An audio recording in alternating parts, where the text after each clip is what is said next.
আসসালামু আলাইকুম। ইটিএন বাংলা সংবাদে সবাইকে স্বাগত জানাচ্ছি। আমি ভাবনা আহমেদ। শুরুতেই বিআরবি কেবলস সংবাদ শিরোনাম। গাজীপুরের শিক্ষার্থীদের উপর হামলায় অন্তত ৩০ জন আহত। প্রতিবাদে বৈষম্য বিরোধী ছাত্রদের বিক্ষোভ সমাবেশ। জড়িতরা শাস্তি পাবেন আশ্বাস স্বরাষ্ট্র উপদেষ্টার। ডক্টর ইউনূসকে বিশ্বে নেতিবাচকভাবে তুলে ধরতে ষড়যন্ত্র হচ্ছে অভিযোগ প্রধান উপদেষ্টার প্রেস সচিবের। অন্তর্বর্তী সরকারকে ব্যর্থ হতে দেওয়া যাবে না বললেন রিজভী।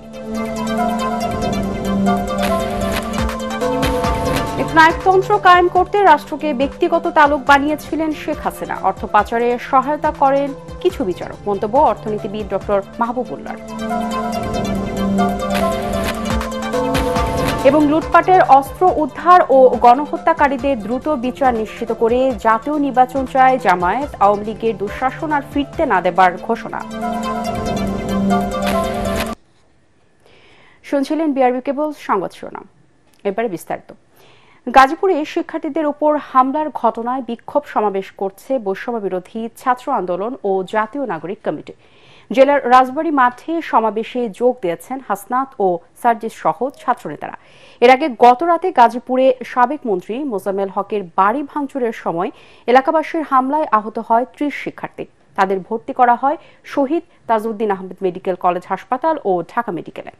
গাজীপুর প্রতিনিধি মাজহারুল হক ইসলামের পাঠানো তথ্য ও ছবি নিয়ে আরো জানাচ্ছেন ঐশী গোস্বামী প্রমা।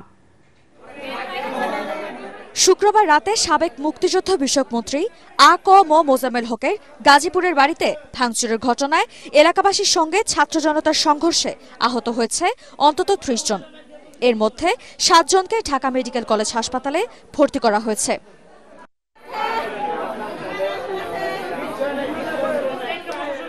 আহতদের দেখতে শুক্রবার রাত ৩টার দিকে শহীদ তাজউদ্দিন আহমেদ মেডিকেল কলেজ হাসপাতালে যান বৈষম্য বিরোধী ছাত্র আন্দোলনের অন্যতম ২ সমন্বয়ক হাসনাত আবদুল্লাহ ও সার্জিস আলম।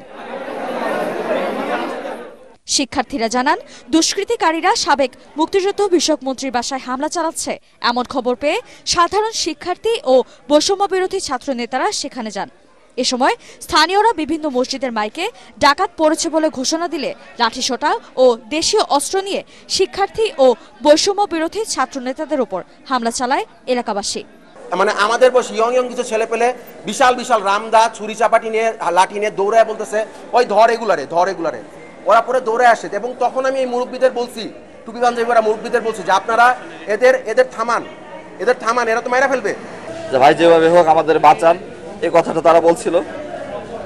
এরপর থেকে তারা তাদের মোবাইল বন্ধ এবং তাদের প্রত্যেকের মাথা দিয়ে খণ্ডিত, রক কেটে দেওয়া এবং আমাদের বেশ কয়েকজন খুবই গুরুতর, এরা বেঁচে আছে কিনা এখনো পর্যন্ত বলতে পারতেছে না। মেডিকেলে ঢাকায় নিয়ে যাওয়া হচ্ছে তাদেরকে। এদিকে শিক্ষার্থীদের ওপর আওয়ামী দোসর ও সাবেক মন্ত্রী ও মেয়রের লোকজন হামলা চালিয়েছে এমন দাবি করে বিক্ষোভ সমাবেশের ডাক দিয়েছে বৈষম্য বিরোধী ছাত্র আন্দোলন ও জাতীয় নাগরিক কমিটি। ঐশী গোস্বামী প্রমা, এটিএন বাংলা। এদিকে গাজীপুরে ছাত্র জনতার উপর হামলাকারীদের সর্বোচ্চ শাস্তি নিশ্চিত করা হবে বলে জানিয়েছেন স্বরাষ্ট্র উপদেষ্টা জাহাঙ্গীর আলম চৌধুরী। সকালে গাজীপুরের ঘটনায় আহতদের দেখতে ঢাকা মেডিকেল কলেজ হাসপাতালে গিয়ে সাংবাদিকদের তিনি কথা বলেন। উপদেষ্টা বলেন, ছাত্র জনতার উপর হামলার ঘটনায় যারা জড়িত তাদের বিচারের আওতায় আনা হবে। যাতে সর্বোচ্চ শাস্তি হয় সেই ব্যবস্থা করা হবে। এর আগে হাসপাতাল ঘুরে আহত ছাত্রদের খোঁজ খবর নেন স্বরাষ্ট্র উপদেষ্টা। এই সময় তার সঙ্গে ছিলেন আইজিপি বাহারুল আলম ও Dhaka metropolitan police commissioner Sajjad Ali. সকাল 10:15টার দিকে ঢামেকের অর্থোপেডিক বিভাগ ও বার্ন অ্যান্ড প্লাস্টিক সার্জারি বিভাগের ৬ষ্ঠ তলায় ওয়ার্ডে আহতদের দেখতে যান তারা এবং তাদের খোঁজ খবর নেন। পরে 11:15টার দিকে হাসপাতাল ছাড়ার আগে সাংবাদিকদের সাথে কথা বলেন স্বরাষ্ট্র উপদেষ্টা।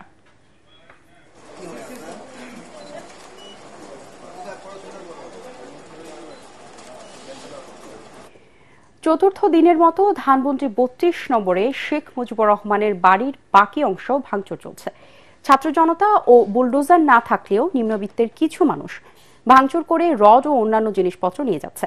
কৌতূহলী অনেক মানুষ বাড়িটি দেখতে আসছেন, ঘুরে দেখার পাশাপাশি ছবি তুলছেন। সাধারণ মানুষ বলছেন, ইতিহাসের অংশ হতে বিধ্বস্ত বাড়ি দেখতে আসছেন তারা। দেশে আর কেউ যেন ফ্যাসিস্ট না হয় এবং জনগণের বাক স্বাধীনতা কেড়ে না নিতে পারে। ৩২ নম্বরের এই বাড়িটি তারই নিদর্শন হবে বলে মন্তব্য করেন তারা।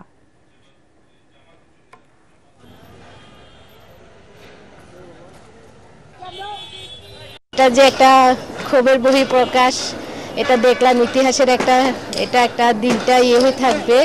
কেমনে ভাঙতেছে এটা, এই যে হকার জনগণ, সারা বাংলাদেশের জনগণ দেখতেছি ব্যাংকে সিট না হলে যেতেছে, এইগুলা দেখতে আসছি আর কি, ঘুরে একটু দেখতেছি আর কি, মনের আনন্দ, যাতে মানুষ এই দেশে শান্তিতে থাকতে পারে আর আগামী দিনে যাতে কেউ কোনোভাবে এভাবে স্বৈরাচার না হইতে পারে, বুঝছেন? এই জন্য আমরা এটার উৎফুল্লতাভাবে সবাই একজোটভাবে এটার একদম এটা সমান করে দিবে। ব্যাঙ্গেল আছে, আমরা অনেক খুশি হয়েছি, তারপরে যে যা পারতেছে লয়ে যেতেছে, অনেক ভালো লাগতেছে এটি দেখা। এক নায়কতন্ত্র কায়েম করতে গিয়ে রাষ্ট্রকে ব্যক্তিগত তালুক বানিয়েছিলেন শেখ হাসিনা, এমন মন্তব্য করে বাংলাদেশ অর্থনীতি সমিতির আহ্বায়ক অধ্যাপক ডক্টর মাহবুবুল্লাহ বলেছেন, ফ্যাসিস্ট সরকারের আমলে অর্থ পাচারে সহায়তা করেছেন কিছু বিচারক। রাজধানীর এফডিসিতে আয়োজিত অনুষ্ঠানে এসব কথা বলেন তিনি। এ সময় debate for democracy chairman Hasan Ahmed Chowdhury Kiron বলেন, অর্থ পাচারের মূলে ছিল দুর্নীতিবাজ রাজনীতিবিদ, আমলা, ব্যবসায়ী সহ আওয়ামী লীগ সরকারের সুবিধাভোগীদের যোগসাজশ। মিজান শাহজাহানের রিপোর্ট। রাজনীতিবিদদের জন্যই আওয়ামী শাসন আমলে ব্যাপক অর্থ পাচার সম্ভব হয়েছে, এ নিয়ে বিতর্কের আয়োজন করে ডিবেট ফর ডেমোক্রেসি। সংসদীয় পদ্ধতির বিতর্কে প্রস্তাবের পক্ষে সরকারি দল বেগম বদরুন্নেছা সরকারি মহিলা কলেজ, আর বিপক্ষে বিরোধী দল ময়মনসিংহের আনন্দমোহন কলেজ। সবকিছু নষ্টের নাটের গুরু হচ্ছে সেই রাজনীতিবিদরা। ফ্যাসিস্টে আসলে কোন রাজনীতি হয় না মাননীয় স্পিকার, তখন রাষ্ট্র পরিচালিত হয় অলিগার্কদের দ্বারা। বিতর্কের মূল্যায়ন পর্বে ছায়া সংসদের স্পিকার হাসান আহমেদ চৌধুরী কিরণ বলেন, শেখ হাসিনার শাসন আমলের 15.5 বছরে মুজিব পরিবারের সদস্য ও তাদের ঘনিষ্ঠদের অর্থ পাচারের স্বর্গরাজ্যে পরিণত হয়েছিল বাংলাদেশ। অর্থ পাচারের একটা বসন্তকাল ছিল মনে হচ্ছিল, একটা মৌসুম ছিল মনে হচ্ছিল যে এই গত আওয়ামী সরকারের আমলে বাংলাদেশের এই দুর্নীতিবাজ রাজনীতিবিদ, দুর্নীতিবাজ আমলা, দুর্নীতিবাজ ব্যবসায়ী, দুর্নীতিবাজ সুবিধাভোগীরা কিন্তু তারা একটা নেক্সাস করে বাংলাদেশ থেকে এই অর্থ পাচার করেছে। অনুষ্ঠানে প্রধান অতিথি অর্থনীতিবিদ অধ্যাপক ডক্টর মাহবুবুল্লাহ বলেন, শেখ হাসিনার অহমিকা আর তুচ্ছ তাচ্ছিল্য করে কথা বলার দিন শেষ, এখন সময় এসেছে নবীন প্রবীণের সমন্বয়ে ঐক্যবদ্ধ দেশ গড়ার। রাষ্ট্রের এমন কোনো অঙ্গ নেই যে অঙ্গকে একেবারে ওই এক ব্যক্তি নিজে নিয়ন্ত্রণ করতেন না, এবং এই নিয়ন্ত্রণ করার মধ্য দিয়ে তার মধ্যে একটা প্রচন্ড অহমিকা বোধ সৃষ্টি হয়েছে। এই অহমিকা বোধটা দিয়েই কিন্তু তিনি অন্যদেরকে সম্পূর্ণভাবে তুচ্ছ তাচ্ছিল্য করতেন। তারা বলেন, অর্থ পাচারে রাষ্ট্রের সব সংস্থাকে ব্যবহার করেছে আওয়ামী সরকার, বাদ যায়নি বিচার বিভাগও।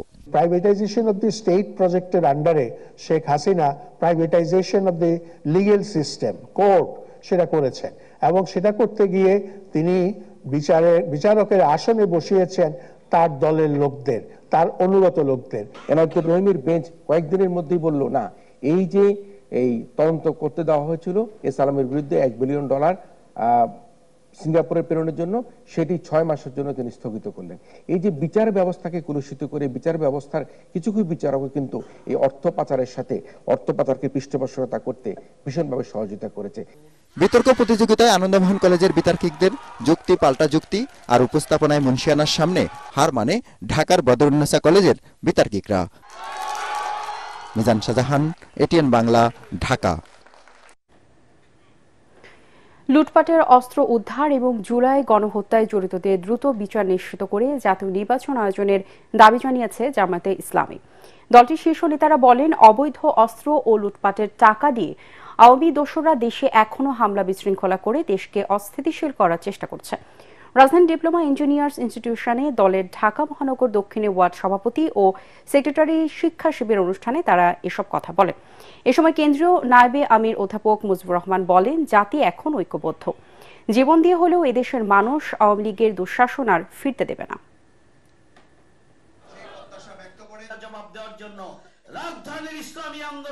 তাদের সে অবৈধ অস্ত্রের মাধ্যমে আমাদের ছাত্রদের উপরে, জনতার উপরে এখনো কোথাও কোথাও তারা হামলা পরিচালনা করছে। আমরা সরকারের কাছে দ্ব্যর্থহীন কণ্ঠে আহ্বান জানাতে চাই, দ্রুত সময়ের মধ্যে এই অবৈধ অস্ত্র, সন্ত্রাসী এবং পাচার করা অর্থ উদ্ধার করেই এই বাংলাদেশের মানুষের কাছে নির্বাচনের ব্যবস্থা করতে হবে। তারা আবার ফিরে আসতে চায়, আবার সেই স্বৈরাচারী শাসন বাংলাদেশে আনতে চায়। বাংলাদেশের মানুষ ঐক্যবদ্ধ হয়েছে, জীবন দিয়ে হলেও আর সেই ধরনের জুলুমের শিকার হতে চায় না বাংলাদেশের মানুষ। ডক্টর ইউনূস সরকারকে বিশ্বে নেতিবাচকভাবে তুলে ধরতে বিপুল অঙ্কের অর্থের বিনিময়ে বড় ধরনের ষড়যন্ত্র হচ্ছে, এমন অভিযোগ করেছেন প্রধান উপদেষ্টা প্রেস সচিব শফিকুল আলম। বাংলাদেশে কোনোভাবেই যেন স্বৈরাচার ফিরে আসতে না পারে, এজন্য সবাইকে ঐক্যবদ্ধ থাকার আহ্বান জানান তিনি। এ সময় বিএনপির সিনিয়র যুগ্ম মহাসচিব রুহুল কবির রিজভী বলেন, অন্তর্বর্তী সরকার নিয়ে সমালোচনা হবে, কিন্তু ব্যর্থ হতে দেওয়া যাবে না। জাতীয় প্রেস ক্লাবে এক অনুষ্ঠানে তারা এসব কথা বলেন। আরও জানাচ্ছেন তরিক ইসলাম। জুলাই অভ্যুত্থানের পরিস্থিতি নিয়ে সকালে জাতীয় প্রেস ক্লাবে দ্রোহের গ্রাফিতি প্রকাশনা উৎসব। এর মাধ্যমে তুলে ধরা হয় জুলাই আন্দোলনের নানান অজানা ইতিহাস। প্রধান উপদেষ্টা প্রেস সচিব শফিকুল আলম বলেন, ভারতের সহায়তায় শেখ হাসিনা ষড়যন্ত্র করছে, এর পিছনে ব্যয় হচ্ছে বিপুল পরিমাণ অর্থ। আওয়ামী লীগ এবং পতিত স্বৈরাচার, চোরতন্ত্রের জননী, গুমের জননী, তারা চাচ্ছেন বাংলাদেশকে, এই যে ন্যারেটিভকে তারা চ্যালেঞ্জ করতে চাচ্ছেন। বারবার আপনি ওদের মেসেজগুলো দেখেন, 3000 পুলিশ মারা গেছে। ওদের মানে ইউনূস হচ্ছে জঙ্গি লিডার, ইউনূসকে ঘিরে আছে কারা? জঙ্গি লিডার। এটা কেন করছে জানেন? এটা খুবই ওয়েল অর্কেস্ট্রেটেড ক্যাম্পেইন এবং এটা ইন্ডিয়ান মিডিয়াও এটার সাথে জড়িত। তারা মিলিয়নস অফ ডলার খরচ করছে এই হাসিনার অলিগার্কগুলো। সে একটা নতুন ন্যারেটিভ তৈরি করতে চাচ্ছে, ওয়ার্ল্ডে বুঝাইতে চাচ্ছে যেই তুমি যে এটাকে গণঅভ্যুত্থান বলতেছো, সেটা আসলে গণঅভ্যুত্থান না, সেটা আসলে এটা হয়েছে। অনুষ্ঠানে বিএনপির সিনিয়র যুগ্ম মহাসচিব রুহুল কবির রিজভী বলেন, কোনোভাবেই এই সরকারকে ব্যর্থ হতে দেয়া যাবে না। অন্তর্বর্তীকালীন সরকারের নানা কাজ দিয়ে আমরা সমালোচনা করব, আমরা কথা বলবো, কিন্তু তারপরেও ডক্টর ইউনূসকে আমরা ব্যর্থ হতে দেব না। উনি হলেন এই রক্তঝরা আন্দোলনের মধ্যে দিয়ে সরকার হয়েছে। হ্যাঁ, কনস্ট্রাকটিভ সমালোচনা যাতে হয়। আমরা যে সমালোচনা করছি, আবার পাশাপাশি দেখুন বসে একসাথে আমরা কথাও বলছি। পরে সাংবাদিকদের প্রশ্নের জবাবে প্রেস সচিব আরও জানান, অন্তর্বর্তীকালীন সরকারের 6 মাসে সফল ইউনূস সরকার। বিদেশ থেকে পাচার করা অর্থ ফেরত আনা হবে বলেও জানান তিনি। তো 15 বছরে প্রতি বছর অন অ্যান এভারেজ $16 বিলিয়ন করে চলে গেছে। প্রত্যেকটা দেশের সাথে কথা বলে আমরা চেষ্টা করছি টাকাটা ফেরত আনার জন্য। আপনারা জানেন টাকা ফেরত আনা খুব কঠিন, কিন্তু অ্যাঙ্গোলা যদি পারে $14 বিলিয়ন আনতে, আমি মনে করি এই গভর্নমেন্ট, প্রফেসর ইউনূসের নেতৃত্বের যে গভর্নমেন্ট, তারা পারবে $234 বিলিয়ন আনতে। গ্রাফিতির মাধ্যমে জুলাই আন্দোলনের ইতিহাস বিশ্ব দরবারে বাংলাদেশকে নতুন করে তুলে ধরবে বলেও জানান বক্তারা। তরিক ইসলাম, এটিএন বাংলা, ঢাকা। রাজধানী ফার্মগেটে বোমা সদৃশ্য বস্তু পাওয়া গেছে। এটি উদ্ধার করতে বোম ডিসপোজার ইউনিটকে খবর দেওয়া হয়েছে বলে জানিয়েছে পুলিশ। বোমা উদ্ধারের খবরে ফার্মগেটে ভিড় করে উৎসুক জনতা। প্রত্যক্ষদর্শীরা জানান, সকালে একটি ব্যাগে ককটেলের মতো বস্তু দেখতে পেয়ে পুলিশকে খবর দেন তারা। সিরাজগঞ্জের উল্লাপাড়ায় কোচিয়ার বিলে অবৈধ এবং অপরিকল্পিতভাবে পুকুর খননের কারণে প্রায় 10,000 বিঘা কৃষি জমিতে স্থায়ী জলাবদ্ধতা সৃষ্টি হয়েছে। এতে প্রায় 5 বছর ধরে চাষাবাদ থেকে বঞ্চিত 20 গ্রামের কৃষকরা। জলাবদ্ধতা নিরসনে দীর্ঘদিন ধরে স্থানীয় প্রশাসনের কাছে ঘুরেও কোনো সমাধান না পেয়ে এবার আন্দোলন নেমেছেন তারা। দ্রুত খাল খননের ব্যবস্থা নেওয়ার আশ্বাস দিয়েছেন উপজেলা নির্বাহী কর্মকর্তা। সিরাজগঞ্জ প্রতিনিধি ফেরদৌস হাসানের রিপোর্ট, জানাচ্ছেন শরীফুল ইসলাম। সিরাজগঞ্জের উল্লাপাড়ায় সলঙ্গা থানার অধীনে 20টি গ্রাম নিয়ে কোচিয়ার বিল। এখানকার প্রায় 10 থেকে 12,000 বিঘা জমিতে 3 ফসলি আবাদ করে আসছিলেন সহস্রাধিক কৃষক। বছরে 3 বার ফসল উৎপাদন হতো এই বিলে। এখানকার উৎপাদিত ফসল ছিল দেশের অন্যতম অর্থনৈতিক চালিকা শক্তি। কিন্তু বিগত সরকারের আমলে বিলে মাছ চাষের জন্য অনেকেই অপরিকল্পিতভাবে পুকুর খনন করেন। ফলে সড়ক মহাসড়কে স্থাপিত বেশিরভাগ ব্রিজ কালভার্টের মুখ বন্ধ হয়ে যায়। এতে স্বাভাবিক পানি প্রবাহ ব্যাহত হয়ে 4-5 বছর ধরে পুকুরের পাশের জমিতে স্থায়ী জলবদ্ধতা তৈরি হয়েছে। এছাড়া পুকুর খনন, খাল, নদী বন্ধ করে অপরিকল্পিত রাস্তা সহ বিভিন্ন স্থাপনা নির্মাণের ফলে প্রায় 10,000 বিঘা জমিতে পানি জমে আছে। জলবদ্ধতা নিরসনের কোনো উদ্যোগও নেই প্রশাসনের।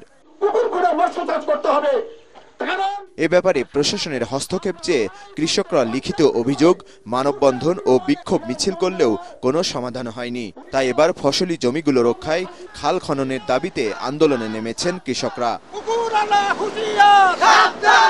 এখানে অপরিকল্পিতভাবে পুকুর খনন করার ফলে পানি নিষ্কাশন না হওয়ার কারণে আমাদের আবাদি জমিগুলোতে আমরা কোনো রকমের আবাদ বসত করতে পারতেছি না। প্রভাবশালী লোকেদের এই পুকুর খননের কারণে আমাদের এই জমিগুলো আটকে আছে, মানে বৃষ্টি হলে পানি বেজে যায় আর বের হয় না। আমাদের 3 ফসলের জমিগুলা 1 ফসল আর হয় না।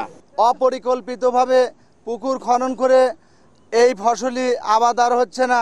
এই পবিত্র সম্পত্তি আমরা আবাদ করে বসত করে খাই, গরিব মানুষ আমরা 3 বছর ধরে আবাদ করে পারি না, আমরা খুব অসহায়। দাবি বাস্তবায়ন না হলে আবারও কঠোর আন্দোলনে নামার হুঁশিয়ারিও দিয়েছেন এই নেতা।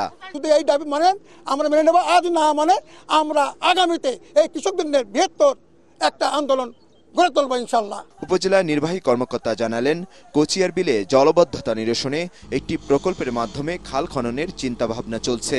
দ্রুত সময়ের মধ্যে এটি বাস্তবায়নের আশা করছেন তিনি। এই বিষয়ে আমরা অবগত হয়েছি এবং অতি দ্রুত এটা সমাধানের জন্য আমরা সংশ্লিষ্ট কর্তৃপক্ষকে অবহিত করেছি। আশা করি খুব দ্রুত এটা সমাধান হয়ে যাবে। কচিয়ার বিলে হাজারো বিঘা জমির স্থায়ী জলবদ্ধতা নিরসনে সরকার দ্রুত উদ্যোগ নেবেন বলে প্রত্যাশা ক্ষতিগ্রস্ত কৃষকদের। Bureau report, ATN Bangla. Bangladesh gastroenterology society নবনির্বাচিত কমিটির অভিষেক অনুষ্ঠিত হয়েছে। রাজধানীর লা মেরিডিয়ান হোটেলে কার্যকারী কমিটির সদস্যদের উপস্থিতিতে উৎসবমুখর হয়ে ওঠে অভিষেক অনুষ্ঠান। গত 28 ডিসেম্বর সোসাইটির সদস্যদের সরাসরি অংশগ্রহণের মাধ্যমে সুষ্ঠু নির্বাচন অনুষ্ঠিত হয়। গণতান্ত্রিক পদ্ধতিতে নির্বাচিত প্রতিনিধিদের নিয়ে কার্যকারী কমিটি গঠন করা হয়। এতে সভাপতি নির্বাচিত হন অধ্যাপক AQM মোহসেন, সহসভাপতি অধ্যাপক মোহাম্মদ শামসুল আরফিন এবং ASM A রায়ান।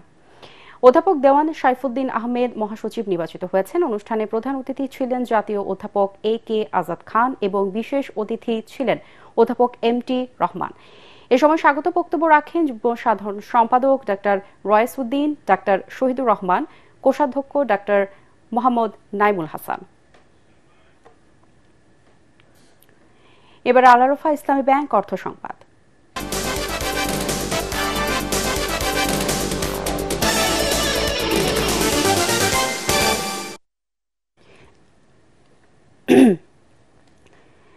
নানা সংকটে মুখ থুবড়ে পড়েছে ঝালকাঠি বিসিক শিল্পনগরে। ৭৯টি প্লটের মধ্যে ২১টি প্লটের প্রতিষ্ঠানের বিপরীতে বরাদ্দ দেওয়া হয়েছে ৬৫টি। এর মধ্যে ৭টি প্রতিষ্ঠান উৎপাদনে গেলেও পর্যাপ্ত সুযোগ সুবিধা না পাওয়ায় নতুন শিল্প প্রতিষ্ঠান গড়ে তুলতে আগ্রহী হচ্ছেন না উদ্যোক্তারা। তবে বিসিক শিল্পনগরী পুরোপুরি চালু হলে অনেক বেকারের কর্মসংস্থান হবে বলে প্রত্যাশা কর্তৃপক্ষের। ঝালকাঠি প্রতিনিধি HM নাসির উদ্দিনের রিপোর্ট, জানাচ্ছেন তামান্না জেনিফার।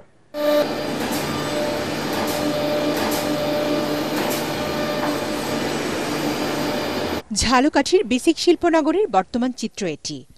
প্রতিষ্ঠানটি উদ্বোধন করা হয় ২০১৯ সালে। বরাদ্দকৃত ৭৯টি প্লটের মধ্যে ৭৩টি বরাদ্দ দেওয়া হয়। তবে উদ্বোধনের ৬ বছর পরও শুরু হয়নি তেমন কোনো কার্যক্রম।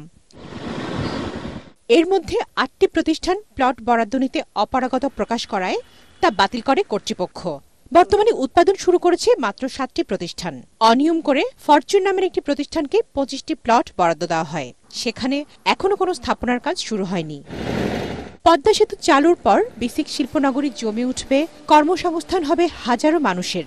এমন স্বপ্ন বাস্তবায়ন হয়নি আজও। তো বিসিকে আমরা ফ্যাক্টরি স্থাপন করেছিলাম বিভিন্ন সুযোগ সুবিধা আরো পাওয়ার আশায়।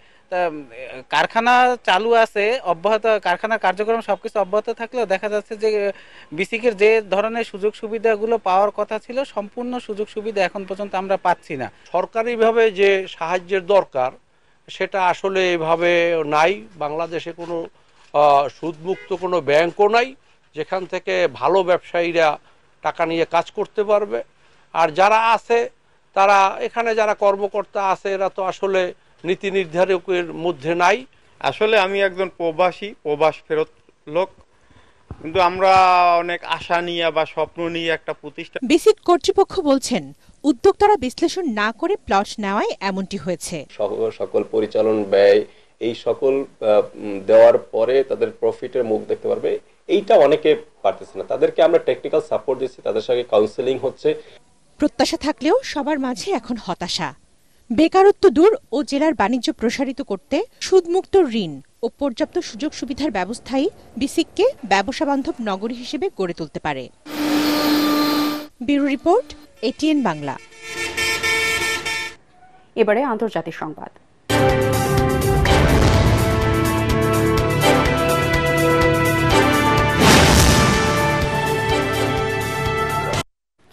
যুক্তরাষ্ট্রের আলাস্কা অঙ্গরাজ্যে একটি যাত্রীবাহী উড়োজাহাজ বিধ্বস্ত হয়ে পাইলট ও ৯ যাত্রী সবাই নিহত হয়েছেন। স্থানীয় সময় বৃহস্পতিবার দুপুরে আলাস্কার পশ্চিমাঞ্চলে উনালাক্লিট থেকে নর্টন সাউন্ড এলাকার উদ্দেশ্যে রওনা হয় উড়োজাহাজটি। যাত্রার ৪৫ মিনিটের মধ্যে উড়োজাহাজটি থেকে রাডারে সংকেত পাঠানো বন্ধ হয়ে যায়। আলাস্কার নোম এলাকা থেকে ৩৪ মাইল দক্ষিণ পূর্বে মিলেছে বিমানটির ধ্বংসাবশেষ। সেই ধ্বংসাবশেষ থেকে ৩ জনের মরদেহ উদ্ধার করা হয়। বাকি ৭ জনের মৃতদেহ এখনও উদ্ধার করা যায়নি। মার্কিন সংবাদ মাধ্যমগুলো জানিয়েছে বিধ্বস্ত উড়োজাহাজটি ছিল মার্কিন বিমান পরিষেবা সংস্থা বেরিং এয়ারের একটি সেসনা ক্যাটাগরির উড়োজাহাজ।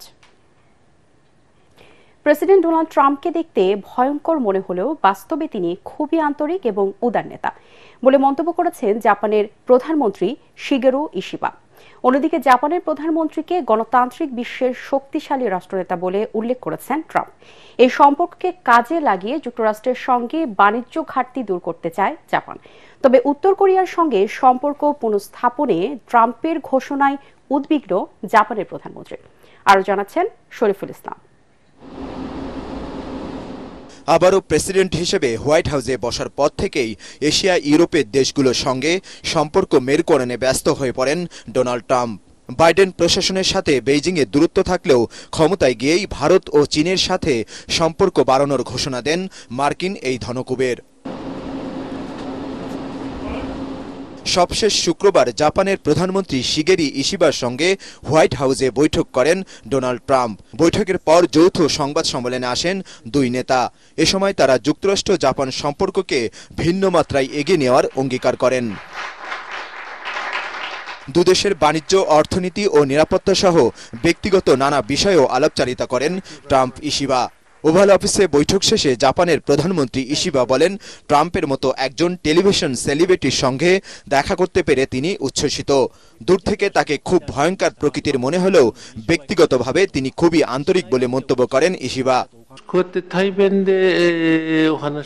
প্রেসিডেন্ট ট্রাম্পের সাথে এই প্রথম আমি ব্যক্তিগতভাবে সাক্ষাৎ করলাম। বহু বছর ধরে তাকে টেলিভিশনের পর্দায় দেখেছি, তাই তার সাথে আমার সাক্ষাৎটা ছিল বেশ রোমাঞ্চকর। সামনাসামনি ট্রাম্পকে দেখতে পেয়ে আমি খুবই আনন্দিত। যুক্তরাষ্ট্র ও সমগ্র বিশ্বের শান্তি ও স্থিতিশীলতার জন্য আমাদের উভয় দেশকে ভূমিকা ও দায়িত্ব পালন করতে হবে। এ সময় জাপানের প্রধানমন্ত্রীর দক্ষ নেতৃত্বের প্রশংসায় মেতে ওঠেন মার্কিন প্রেসিডেন্ট ডোনাল্ড ট্রাম্প। আমি মনে করি ইশিবা একজন শক্তিশালী রাষ্ট্রনেতা, তার প্রতি আমার অনেক শ্রদ্ধা আছে। আমি তাকে দীর্ঘদিন ধরে সুনামের সাথেই চিনি। আগের প্রধানমন্ত্রী শিনজো আবে তার মতো করে বিশ্বকে ভেবেছিলেন এবং আমি মনে করি ইশিবা প্রধানমন্ত্রী হিসেবে দুর্দান্ত কাজ করে চলেছেন।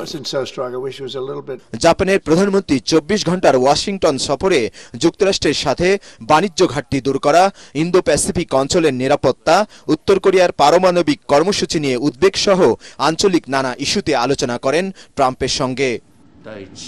শরীফুল ইসলাম, এটিএন বাংলা। এবারে জানিয়ে দিব পার্টেক্স খেলার খবর।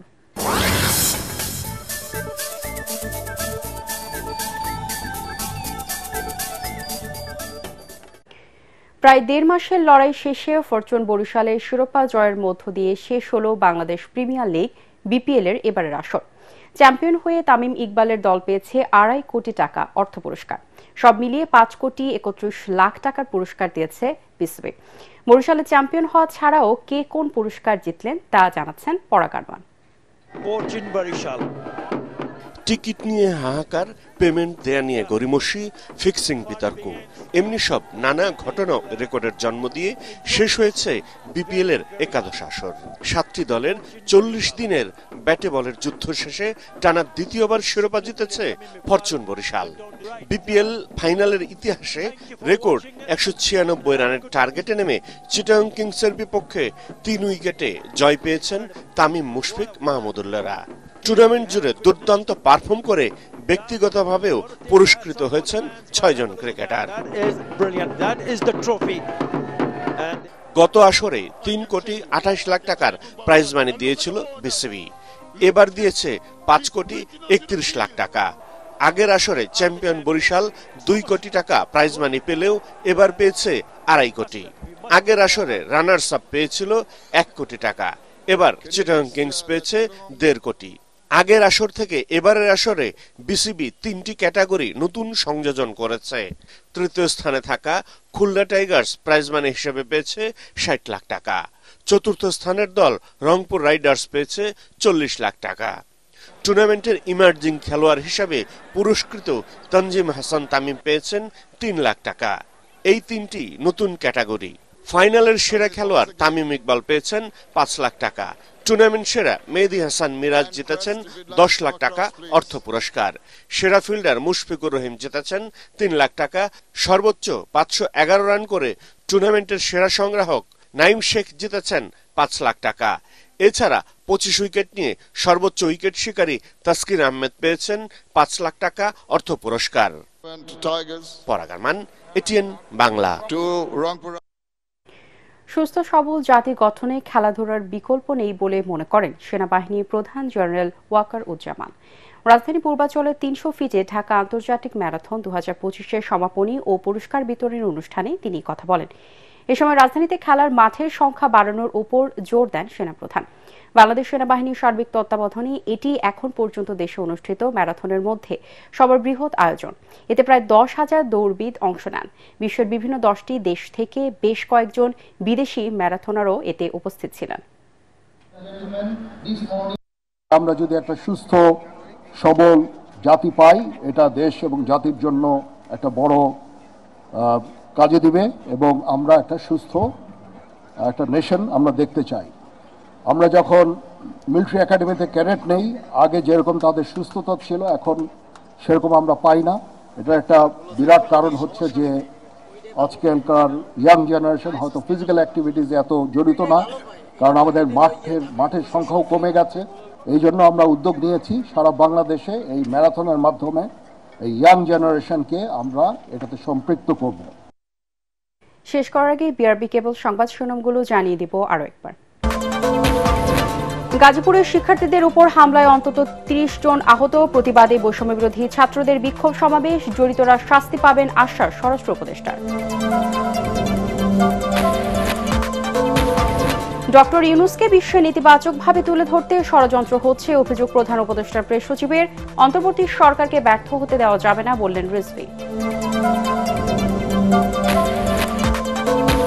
এক নায়কতন্ত্র কায়েম করতে রাষ্ট্রকে ব্যক্তিগত তালুক বানিয়েছিলেন শেখ হাসিনা। অর্থ পাচারের সহায়তা করেন কিছু বিচারক। মন্তব্য অর্থনীতিবিদ ডক্টর মাহবুবুল্লাহর। এবং লুটপাটের অস্ত্র উদ্ধার ও গণহত্যাকারীদের দ্রুত বিচার নিশ্চিত করে জাতীয় নির্বাচন চায় জামায়াত। আওয়ামী লীগের দুঃশাসন আর ফিরতে না দেবার ঘোষণা। পরবর্তী সংবাদ দেখার আমন্ত্রণ জানিয়ে এখনকার মতো শেষ করছি। এটিএন বাংলার সংবাদ ইউটিউবে দেখতে ব্রাউজ করুন youtube/ATN Bangla News। ধন্যবাদ সবাইকে।